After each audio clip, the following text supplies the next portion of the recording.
امریکی صدر Donald Trump نے امریکہ ایران مذاکرات ناکام ہونے پر بڑا اعلان کیا ہے کہ امریکہ ابنائے ہرمز میں داخل ہونے والے تمام جہازوں کو روکے گا۔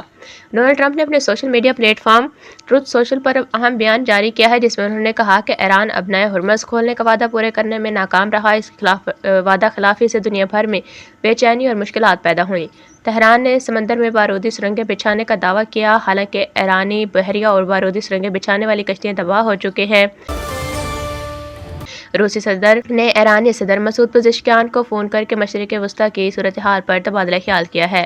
العربیہ کے مطابق پیوٹن نے مشرق وسطیٰ میں کشیدگی کم کرنے کے لیے ثالثی کی پیشکش کرتے ہوئے علاقہ یمن کے لیے اپنا فعال کردار ادا کرنے کا اشارہ کر دیا ہے۔